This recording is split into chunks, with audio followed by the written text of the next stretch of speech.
Emily to Gremily here with another solo episode. We are on episode number 42, and this one is gonna be a good one. I say it every time, I'm always excited about my episodes, but this one has a lot of really good submissions. First, I want to welcome any new listeners and welcome back all returning listeners. The episode drink of the week, we are in the final countdown days of 75 hard. So it is not a cocktail yet. And next week, unfortunately, for the 1 year anniversary, I will be filming that before the 75 hard is up. So I technically can't even celebrate the 1 year anniversary with a cocktail, which seems a little sacrilegious, because this podcast was built on shame and alcohol and bad decisions. So yeah, I don't know. I was almost kind of considering, like, I don't know, ending 75 hard early, but then it's not 75 hard. It would be like, I don't even know. Like, I still don't know like what day I'm filming. So I don't know. Yeah, I think next week has to be cocktail-less. It's going to be a mocktail, and I don't know, maybe the episode after that's going to be like in shambles, because who knows, maybe I'll just like face chug a Tito's bottle. Anyway, all that to say, the episode drink of this week is a raspberry rosé poppy. That was a very long-winded tangent. You can see I am missing my cocktails, and it's not like I don't like miss drinking, because I feel so much better like having this like really big reset and having a lot of routine in my life. But when I do this podcast, I miss the cocktail. Every other day, it's whatever, I don't care. But the days I podcast, I miss the cocktails. So soon. And today our episode is going to be all about worst first dates. So I put this out 2 episodes ago, so basically 2 weeks ago. There were 3 submissions within that one episode that were about worst first dates. So I was like, if you guys have had terrible first dates, why don't you submit those in and we can make it an episode? I was planning on doing that in like a couple of weeks from now. Like, I thought this was going to be after the 1 year anniversary. I had such an influx from just that one call to action that I was like, okay, I think I'm going to move that up. I'm going to make it today's episode. And if anything, if I get more submissions after this, I can make it a series, because I feel like all of us have had bad dates at some point in our life. But the submissions here have had some very bad dates. Some were kind of cute, some were scary, and I was kind of excited. I know I do have male listeners out there, but I've never had distinctly a man write in.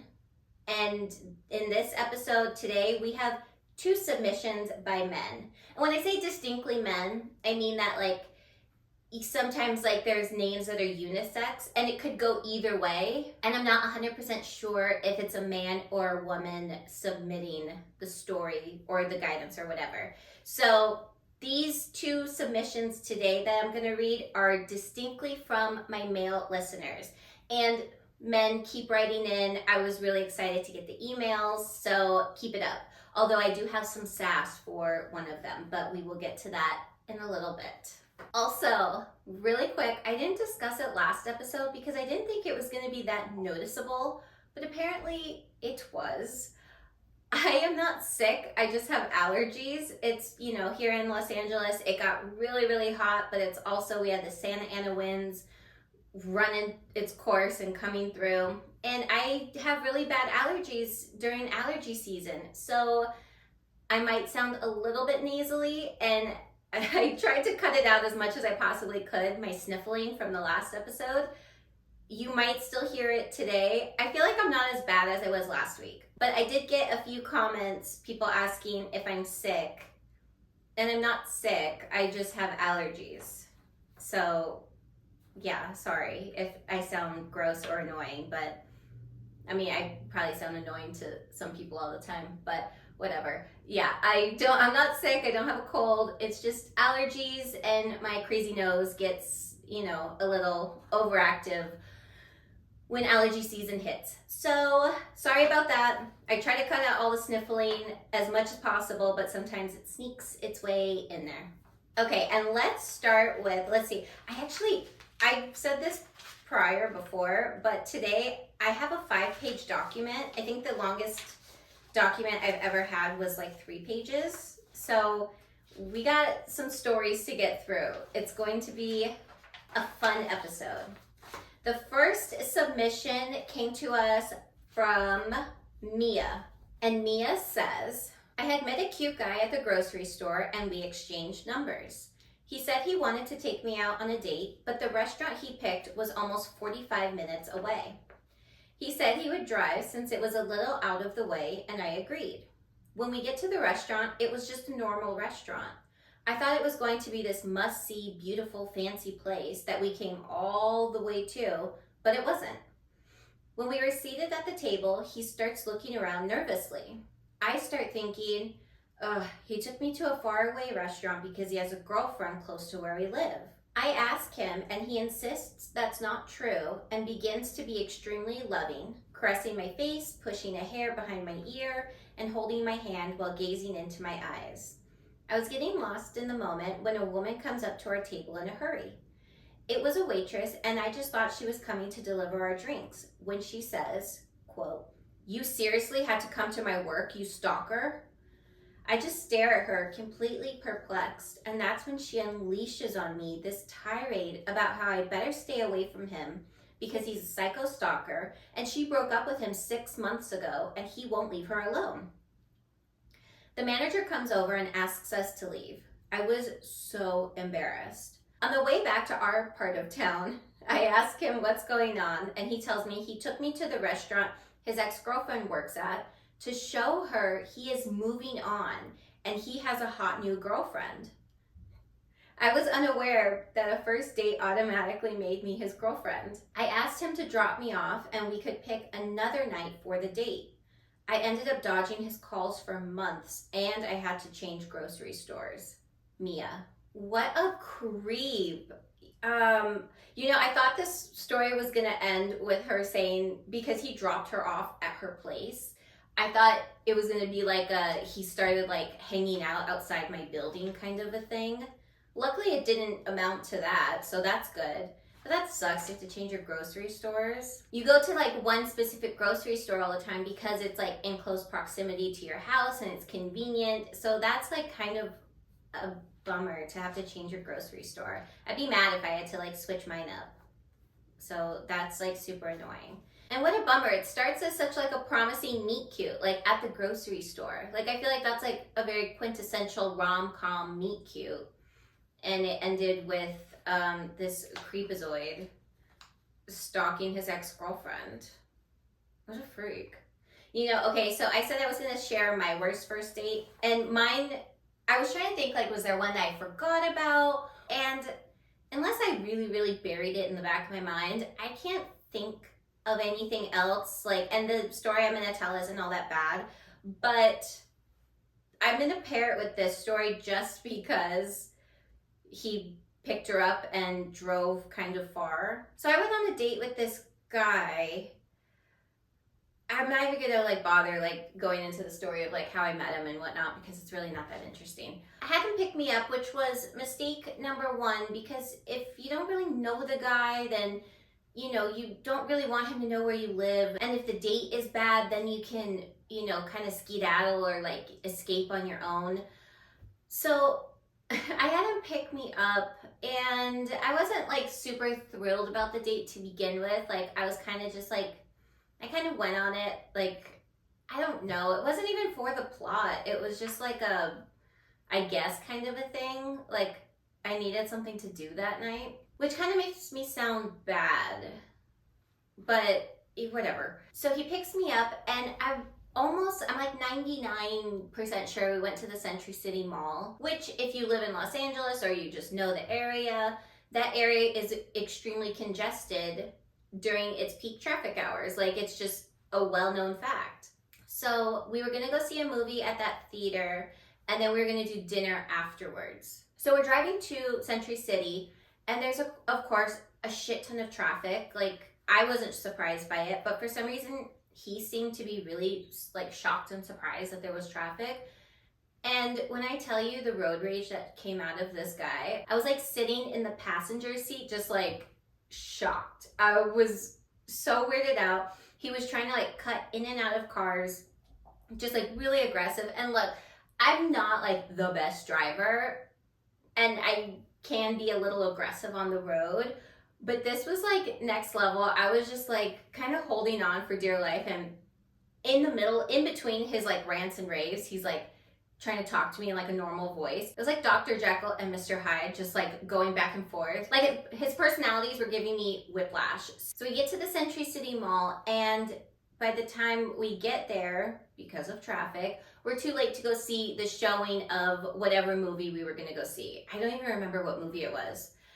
And he was unreasonably mad. And it's not like there wasn't another showing, like, you know, in a little bit later. So I just remedied the situation and was like, well, why don't we do dinner first and then we can do the movie? Like, it's a normal response. When in all reality, I was trying to remember, like, I remember feeling so stuck in that date and at the mall. And the Century City Mall is not that far from where I lived. So I don't know why I felt stuck. And then I was like, was this before Uber was like a popular main way of getting around town? Because I do remember, which makes me sound like a dinosaur, I do remember having to call a cab like before Uber and before I had bought a car for myself. So I'm like, it had to have been before Uber was popular. Otherwise, if that were to happen to me like in recent times, I would just like, as soon as we got to the mall and in a safe space, I'd be like, actually, I need to go and call myself an Uber and get the hell out of there. I don't know why I didn't do that. So it has to be pre-Uber, which makes me feel old. Anyway, we switch around. We do dinner first and then we do the movie. And I just couldn't get over the road rage and the fact that his personality just like switched on a dime. It didn't happen again. Like, he didn't get like abnormally mad about anything at dinner or at the movie, and driving me home was fine because there wasn't traffic. So it was just like traffic was his trigger, but it was just the total like switch from screaming at someone because they won't let him in to then asking me, oh, so what do you like to do on the weekends? It was just strange, and nothing came from it. I didn't go out on another date with him. I was just like, you know, I played that whole like, I'm gonna be really busy for, you know, the foreseeable future. I don't know what I said to him, but yeah, hope he, you know, went to anger management or something. It was just so strange.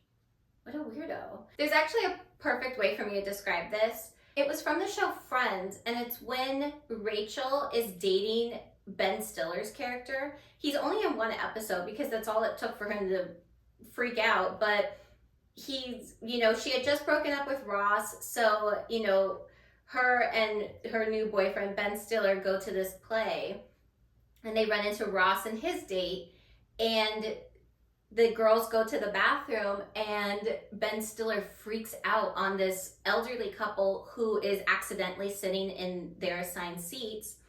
So he freaks out, he screams at them in front of Ross, and then when the girls come back, he's totally normal. And then no one believes Ross that when he says like, hey, this guy's crazy, he's like he's a weirdo, he's scary, because they think he's just being a jealous ex-boyfriend. And then finally he screams in front of everybody and they're like, oh, Ross was right and this guy is crazy. That's exactly what it was like. It was strange. It was just like the flip of just like, what the fuck are you doing? And then like, hey, so how are you today? It was absurd. Absurd. Okay, so the next story we have is Hannah. And okay, Hannah says, when I was taking classes at the local community college, I started crushing on this gorgeous boy in my class, like Abercrombie and Fitch model gorgeous. Anyway, so we decided to go out after class and get a bite to eat. While we were waiting for our food, his mom calls him. He answers, lets her know he's at a restaurant, and they hang up. No big deal. The date continues, and I feel like we're really vibing, and his phone rings again. His mom. He answers. This time they talk longer. He tells her where we're at, who he's with, and what he ordered. I thought it was weird, but he was so pretty, I was willing to overlook it. Our food arrives, and before I'm able to take my second bite, she calls again. This time she FaceTimes him and asks to see me. So now I have to talk to this random lady when all I want to do is eat my enchiladas and stare at my date. She asks me a ton of questions and then says we should come over after our date. I chuckled nervously and he hangs up a few minutes later. Then, I swear to God, not even 2 minutes later, she calls back and they talk again. I was finally fed up with it and I say, wow, she calls a lot. And he says, yeah, she gets anxious when I'm not home. I stopped. He lived at home? I was panicking, thinking maybe I was on a date with a child. And I asked him, how old is he? He replies, 23. Okay, so not a child, just a man with an extremely clingy mother. And this lady called 3 more times before the check came. No amount of good looks to make up for this, so I cut my losses. I would still stare at him in class, though. Hannah. Ay, mommy issues. You know, I think it's great for a guy to have a good relationship, you know, with his mom. I think it's great for anyone to have a great relationship with their mom. I'm jealous. But this is extreme. But I do understand going out with someone who's just really pretty and you kind of put up with their annoyance because they're pretty. There was this one guy, I really like to look at him. He was so gorgeous. Like, and he did kind of look like an Abercrombie and Fitch model. I know he wasn't like scary close with his mom though. I was gonna say, I wonder if it was the same guy. But yeah, he was so pretty, but he was kind of a douche. It didn't take me long to get sick of him, but man, he was pretty. Ugh, like prettier, like I can't go out with a guy who's prettier than me. And he was prettier than me. It kind of made me a little self-conscious actually. So I wonder what he's up to now. All right, next one is anonymous. And this one made me clutch my pearls. It's a short one too, but I was like, anonymous says, I don't think this counts as a first date, but I met this guy from Tinder and decided to go to his apartment for some Netflix and chill. And then she put a little winky face. In the middle of hooking up, his phone rings and he stops, gets off of me, and answers the phone. He immediately begins getting dressed and starts hurrying around. When he hangs up, I ask what is happening, and he says he has to go because his ex-girlfriend is in labor with their baby. He starts throwing my clothes at me and tells me to hurry. We both rush out the door and I say to him, good luck, congratulations. I didn't process everything until I got home, and I didn't know whether to laugh or reassess my life. Anonymous. Oh, God. Yeah, I have nothing for this one. When you said that he started hurrying around, I thought it was going to be that, like, his current girlfriend was, like, on her way home early from, like, I don't know, a trip or work or something. I didn't think that there was going to be a baby that was being welcomed into the world. I was, like, shocked. That was a good one. And I would laugh and reassess my life. I wonder what he's up to now as well. Like, what are you doing? Also, like, that's kind of brazen of him to, like, have a date over at his apartment when at any moment he could be called away. Did he not think of that? I mean, I guess, yay that he's a responsible person and he immediately got up and, like, ran to the hospital excited. Like, thank God he didn't finish his date. But yeah, okay. Let's move on. The next one is from Sam. Okay. Sam says, have you ever heard that joke that lesbians move quickly? What does a lesbian bring with her on the second date? A U-Haul. I had never heard that joke before, and that is pretty funny. Okay. Well, it turns out it's true. I had just come out and was finding my footing in the new dating world. I wasn't sure how to meet new people, so I went to a gay bar. I was just planning on having a drink while people watching, but a beautiful woman sat next to me and we struck up a conversation. I told her my whole story and she comforted me, telling me it gets better, and we talked almost until the bar closed. I decided to take a leap of faith and invite her back to my apartment. The next morning, I wake up and she's in the kitchen cooking me breakfast, which I thought was very thoughtful. But after breakfast, she starts planning out our days. I was confused. I told her I had a busy week coming up and I could text her later in the week and we could plan a date for the weekend. She agrees, but then all week she's blowing up my phone and then tells me she has a wedding to go to in a couple months, and did we want to wear different shades of purple to be, quote, a little matchy-matchy. Ugh. I was unaware that one night made us a couple. I wasn't looking for a relationship. I started to feel like a guy because I wanted to see what else is out there. So I started to be really distant. I felt bad, but she was smothering me. She called me out and I had to just tell her that while I liked her, I wasn't ready for a relationship. She called me a lot of terrible names and then banned me from the bar we met at, which sucked because I really liked that bar. Sam. Wait, you're like the first girl. She had to change her grocery stores, and it was another person who immediately thought they were an item. Okay, I had never heard the lesbian joke before, but that's actually pretty funny. So thank you for that. Okay, also, quote, a little matchy-matchy. I think I say that. Is it really cringy? Now I'm wondering if I've been cringing people out with like the way I say things. I probably have. Matchy-matchy. I'm almost positive I've said that at some point. I feel like I for sure have said it to my boyfriend if I wanted us to be like a little matchy-matchy for an event. I kind of hate myself now. I'm gonna have to ask him if I've said that before. I for sure have. There's no way I've just been saying it in my head and I haven't like spewed it out of my mouth. Oof, okay. Well, let's move on. Okay, the next one is our first male submission. And this is the one I have some sass for. So, Mr. Derek, this is what you said. I invited a girl back to my house, and the morning after we hooked up, she was gone, and so was my wallet.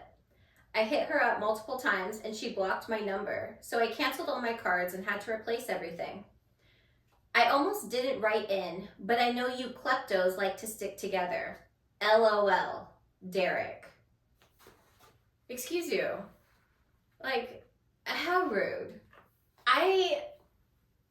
I might have talked about my klepto tendencies in the past, but I never stole from people's or from homes. It was just, you know, maybe a nail polish here and there from like a big box store. So Derek, you can shove your sass up your ass. Like, how rude. I know you kleptos like to stick together. Meh. What a brat.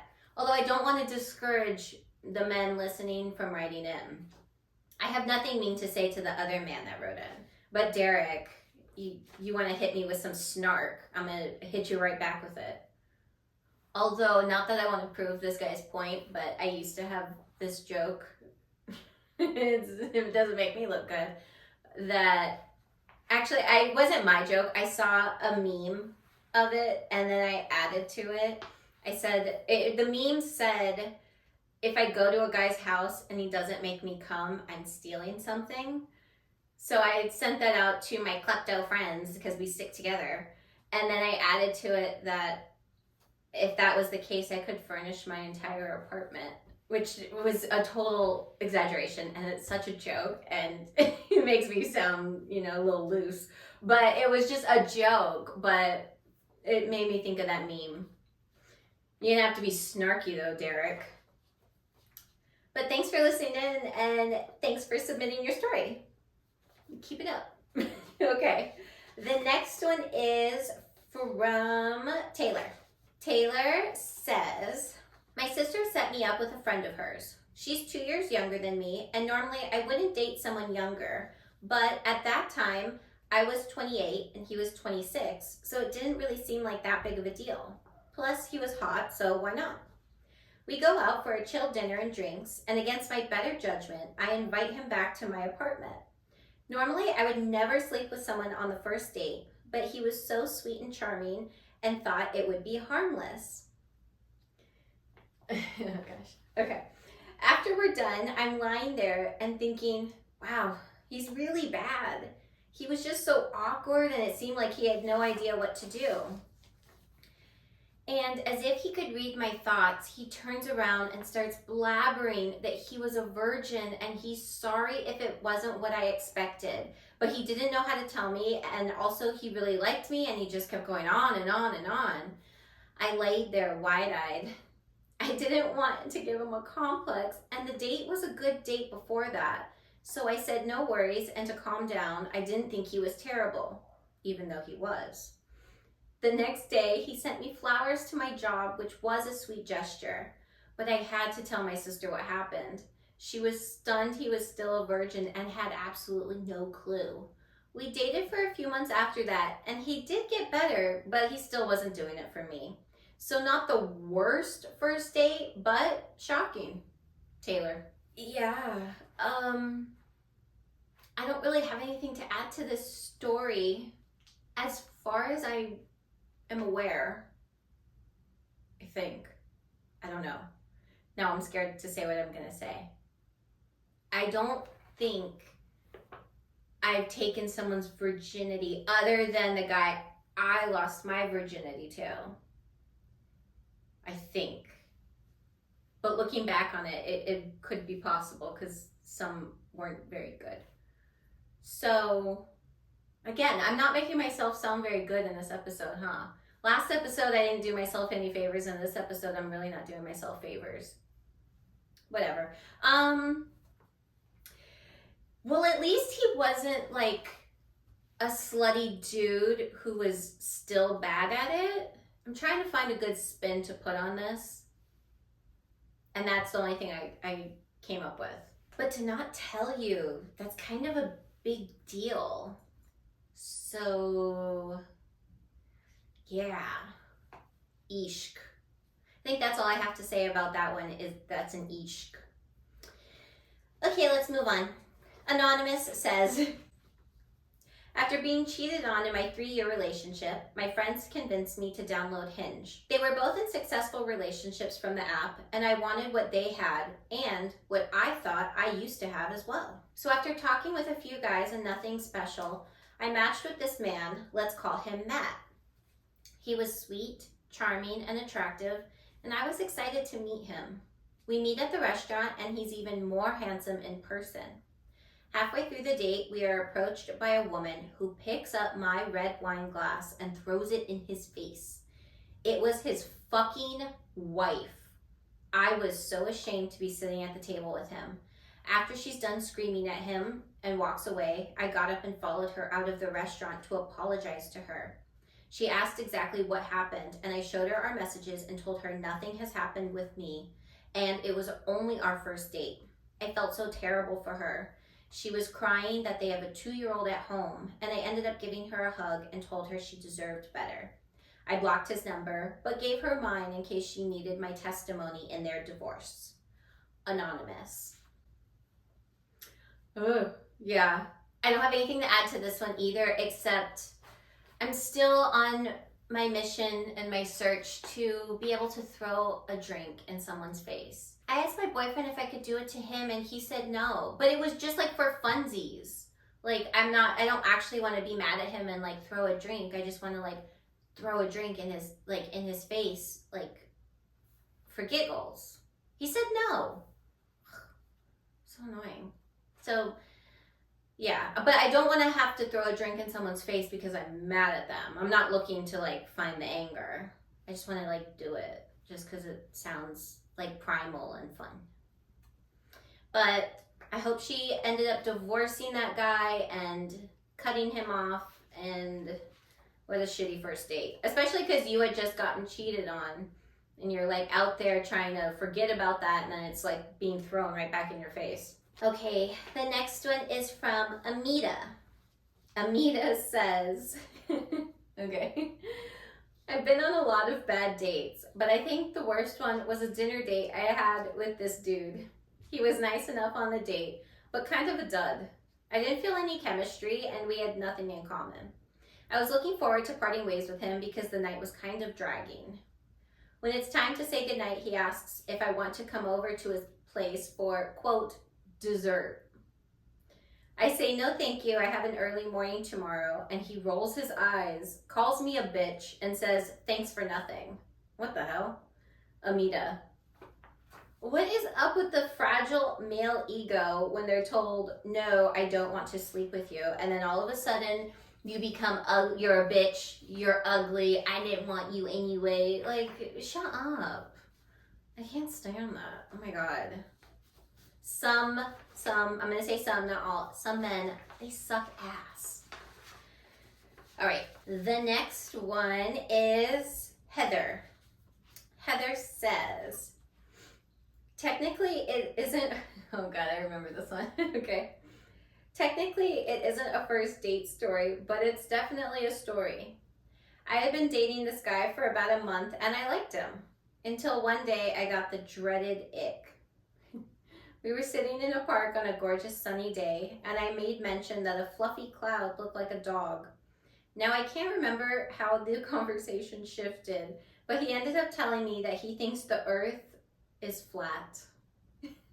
At first I thought he was joking, so I laughed, but he was being dead serious.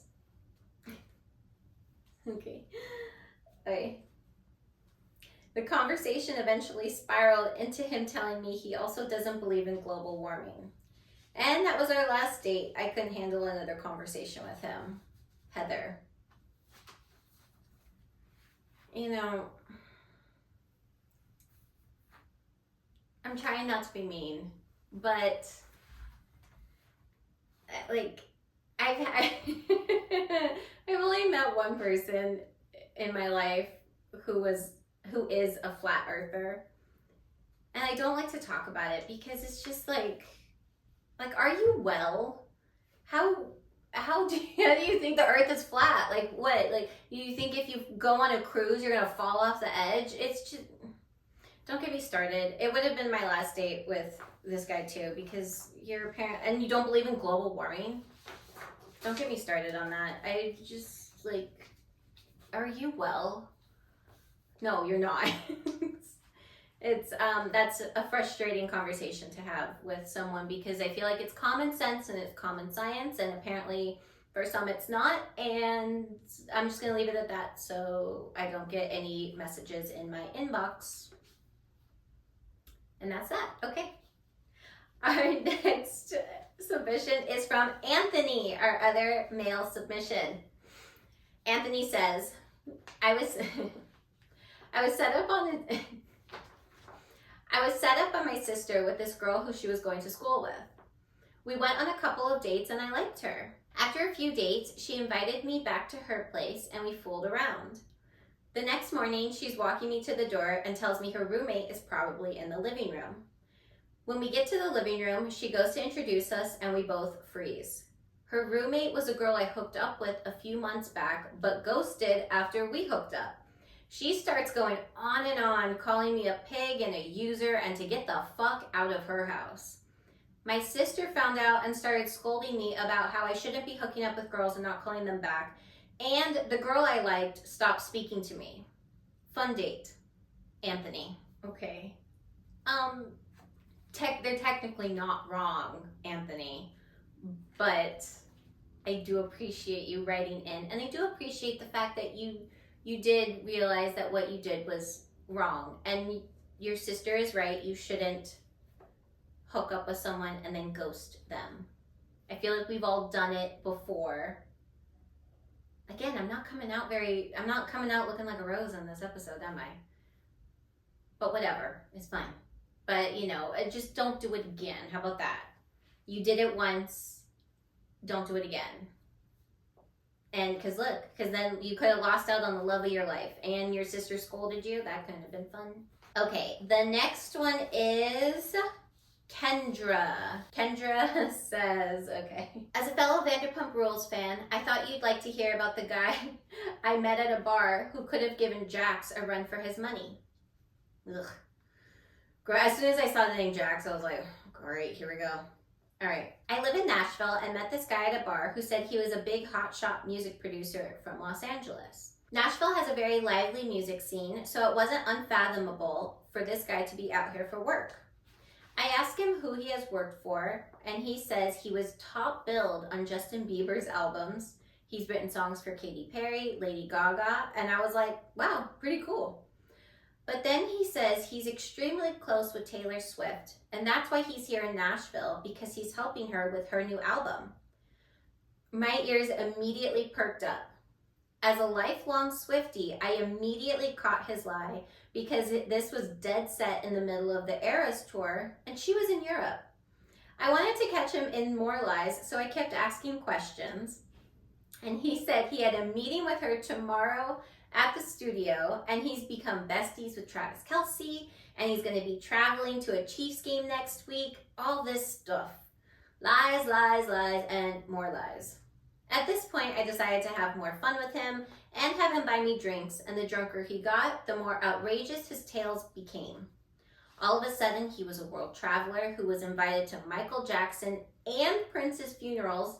He went to Miley Cyrus's wedding, and he's planning Post Malone's tour. It was laughable. I finally had enough, and I tell him I needed to get going, and thanks for the drinks. And he asked me to go to his hotel with him. I ask where he's staying, and this fucker says the Ramada. I laughed in his face and tell him no, and he needs to research these celebrities before he makes up lies, and I left. Not really a date story, but it was a fun story. Kendra. Okay.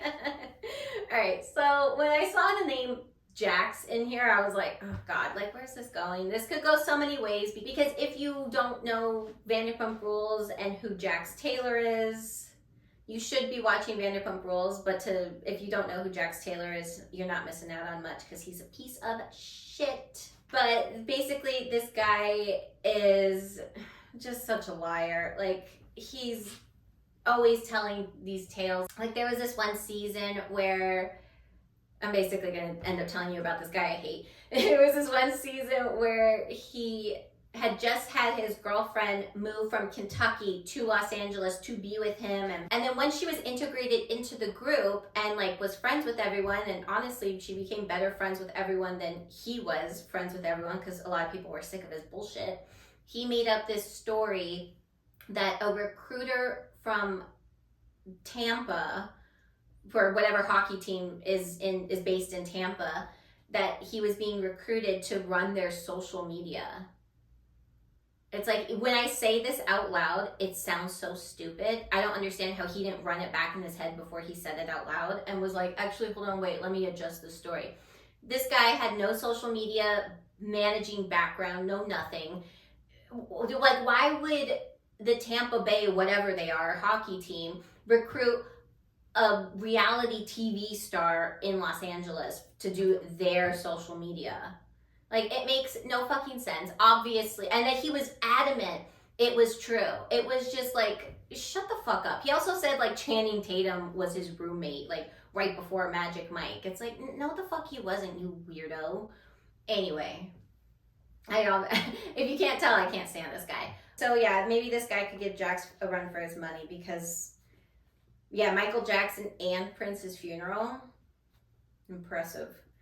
It also made me think of, there was this manager who I had, and we would all joke about it, because he would just tell these like really like tall tales, but I really do believe he believed them.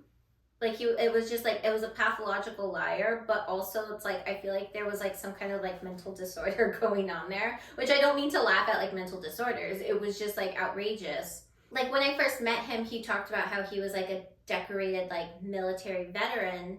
And I was like, oh wow, like that's so cool. And then it just like, the longer I got to know him, it just spiraled into like, I don't know, he was on like SEAL Team 6 and shit like that. And then it was like, he's done this and that. And he, at one point, he said he could bench press 400 pounds. Like, I can see you, man. I see what you look like. No, you can't. It was just wild shit to the point where, like, and people would get stuck with him too. Like, he would come up to you, or you'd have to go in the office to get something.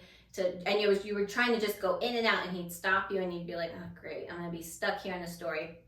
And sure enough, every single time you saw him, he had a story to tell you. It was just on, and it got to the point where, like, if someone saw that you had just like had a conversation with him, and you know, everyone had that dejected walking away from him, like they were just like tired, and we'd be like, oh, did he tell you about how that one time he went to the moon? And it'd be like, yeah, totally, yeah. And then he met an alien, and then this and that. It was ridiculous. So I wonder why people are like that. They just like tell pathological lies. Like, what is that? What's up with that? I don't need to investigate it or deep dive it. I'm just, you know, speaking my thoughts. Okay. And this next one is our last submission. And I saved her for last for a reason. This is from Debbie. Debbie says, if you're giving out awards for the worst date, I think I deserve a prize. I was really excited for a date with this guy I met at work. I was working as a waitress and he was just hired as a busser. We decided he would pick me up and we would go to dinner at the pier and then take a little walk near the water. Sounds romantic, right? Too bad we never made it there. For some reason, I decided I wanted to wear heels to be extra fancy. And while walking up the steps to the restaurant, my heel got caught in the crack in the steps, and I started overcompensating my movements to prevent from falling. It didn't work. I fell so hard right on my face and hear a pop sound, and then just pain and warmth exploded. The popping sound was my nose hitting the deck and breaking. My date tried to help me, but as soon as he saw the blood, he passed out. So there were just two sad souls laying in front of this restaurant. I'm so sorry. I do not mean to laugh at you. I mentally pictured it right now. Okay. The hostess called the ambulance and tried to help me stop the bleeding while the patrons were trying to revive him. When he came to, he threw up when he saw me completely saturated with blood. The bright spot was he came to visit me the next day with flowers and treats, but only after he called to make sure there wasn't any blood still spewing. But I ended up having to have surgery because my nose was so busted. So all in all, it was an absolutely terrible date. Debbie. Oh, Debbie. You poor baby. I'm so sorry. I don't mean to laugh. I laugh when people fall. I am so sorry. I did this last time when the lady fell down the stairs. It's just, when someone falls, it's funny to me, and I don't mean to laugh. It's like, it's one of my fatal flaws. Okay, I was kind of hoping you were going to end the story saying like, and now you're engaged, or now you've been married for, 5 years, or I don't know. I was kind of hoping it was going to end with that. I'd like to know, are you guys still together? That poor guy, he probably felt so embarrassed too over the fact that he couldn't help you because he was incapacitated. And it's not like you would find out that someone's afraid of blood unless there's blood present. Like, that's not something that you like just talk about, like, oh yeah, I can't stand the sight of blood. This poor guy, and your poor nose, the popping sound, ugh. That made my nose hurt too. Oh gosh. Debbie, I'm so sorry. And I wasn't thinking about how I should be giving out like gold, silver, and bronze medals to like the worst dates, but if I was, I think you should get gold, just because this had like a lot of follow-up, or you had to have surgery, you had a broken nose. It was like the date never started, but it also never ended because there were so many like consequences and ramifications after the fact. Like you get the gold medal for worst first date, I think. Yeah. I don't have anything to add to this either. Again, I have no wood in here. I don't know why I keep saying, like, I say it a lot, knock on wood, and I have no wood. Knock on my head again. Knock on wood, I've never broken my nose or fallen on my face like that. I mean, I've tripped and I've fallen, and I have broken bones before, but never my nose. My nose has enough issues, as some people pointed out to me last time, because I was nasally and allergy ridden. But yeah, I have enough issues with my nose. I don't need it to break. Now I'm gonna be scared to like walk out of here. I don't want to like trip or something and fall as like karma for laughing at poor Debbie. Debbie, gold medal for you. Worst first date. It's for you, babe. You got it. Okay, guys, that was our episode. This episode, we had 12 submissions, and last episode technically did have the most submissions because I did count them out. There were 33 that I had included into the episode. Just a lot of people had written in the same scenario, but this 12 submissions from 12 different people, that's our most jam-packed episode. And I didn't even include all of them in here because I wasn't sure how long this episode was gonna go, and I didn't want it to be too long. Like, I get self-conscious if it's too long, but I also get self-conscious if it's too short. I need to find my sweet spot. So there are more stories that I didn't include in here, and I'm sure I'm gonna get more stories after this. So I will put out another call to action right now, and I'll just keep it out there. If you have a worst first date story, please email that in, submit it in, and it can be included in a future episode where we do this theme again, worst first dates. And if you would like to follow myself and the podcast, you may do so at Emily to Gremily Pod on Instagram and TikTok. I need to update the TikTok, guys. I have fallen behind again because I don't know. It's like I know I need to do it, and then I don't do it, and then weeks have passed, and I hate myself. I will update the TikTok. Also, you can watch this episode and almost all the past episodes on YouTube at Emily to Gremily Pod on YouTube. If you have your own gremlin story, you need gremlin guidance, or you have a juicy piece of gremlin gossip, you can submit that into the podcast. You can email those submissions at emilytoggremilypod@gmail.com. And if you want, you can message or DM me on Instagram or TikTok, whichever you prefer. Next week, we are doing the 1-year anniversary of the podcast. It is going to air next week, Tuesday, March 31st. Technically, the 1-year anniversary is Wednesday, April 1st, but I wasn't going to release the episode on a different day than I normally do because it was going to like mess up the order. So 1-year anniversary is next week, Tuesday, March 31st. I still don't know what I'm doing for that episode, guys. I have a lot of ideas. You have sent in some ideas as well. I'm going to incorporate them in here, but I'm still kind of all over the place trying to figure it out. So if you have any more ideas or you have new ideas, send those in, emilytoggremilypod@gmail.com, or you can message or DM me on social media at emilytoggremilypod on Instagram and TikTok. You can also comment on the YouTube videos as well, if you want. I don't know. And make sure to like, follow, share, subscribe, rate 5 stars, do all the things. We're gonna cheers out with the raspberry rosé poppy. And soon it will be a cocktail, soon, soon, soon. I'm getting sick of these mocktails, I gotta tell you. So cheers to you, cheers to me, cheers to all of you listeners. We are almost at our 1-year anniversary, and I'm super excited. And we're gonna cheers to Debbie, because Debbie, you for sure had the worst first date. So cheersies, guys. Bye.